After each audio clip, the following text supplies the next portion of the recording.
A micronation is a political entity whose members claim that they belong to an independent nation or sovereign state lacking legal recognition by world governments or major international organizations. Some claim sovereignty due to clerical error or legal loopholes, while others were formed as protests against what their founders believed to be injustices. Hello and welcome to For the Sake of Curiosity. My name is Tommy and these are our top 5 micronations. The Principality of Sealand is a micronation that claims Fort Rose, also known as Rose Tower, an offshore platform in the North Sea approximately 12 kilometers off the coast of Suffolk as its territory. The tower is a sea fort that was built by the British during World War II. Since 1967, the decommissioned tower has been occupied and claimed as a sovereign state by the family and associates of Paddy Roy Bates. Bates seized the tower from a group of pirate radio broadcasters in 1967 with the intention of setting up his own station there. Sealand was invaded by mercenaries in 1978 but was able to repel the attack. While Sealand has been described as the world's smallest country, Sealand is not officially recognized by any established sovereign state in spite of Sealand's government's claim that it has been de facto recognized by the United Kingdom and Germany. The United Nations Convention on the Law of the Sea, in force since 1994, states, "Artificial islands, installations, and structures do not possess the status of islands. They have no territorial sea of their own, and their presence does not affect the delimitation of the territorial sea, the exclusive economic zone, or the continental shelf." The Principality of Saborga is an unrecognized micronation that claims a 14 square kilometer area located in the northwestern Italian province of Imperia near the French border and about 35 kilometers from Monaco. The Principality is in coexistence with and claims the territory of the town of Saborga. The claim of sovereignty for Saborga was put forward in 1963 by Saborgan former flower grower named Giorgio Carbone.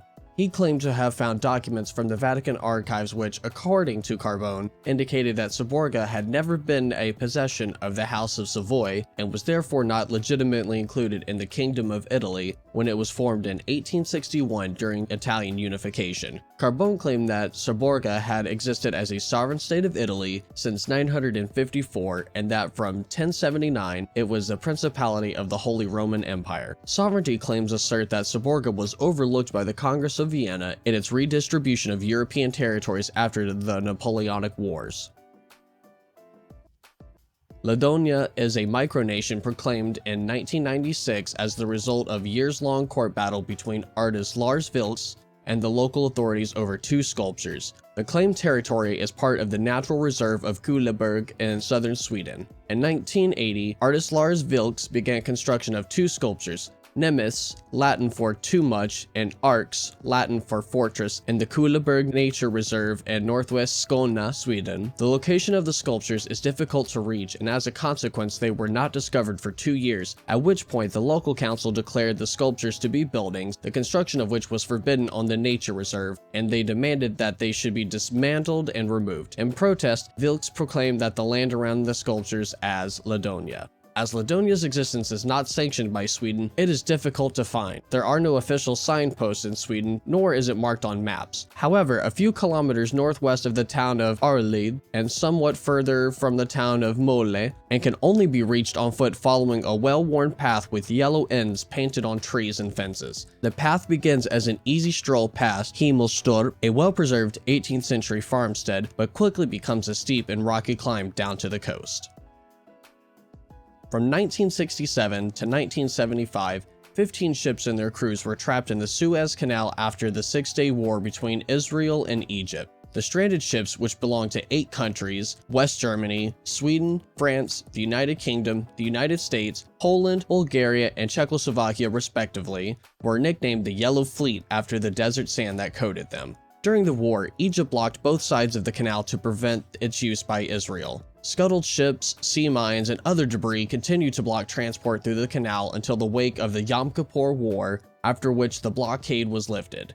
In 1975, the canal was reopened, enabling the ships to leave after 8 years of being stranded. At that time, only 2 ships were capable of moving under their own power.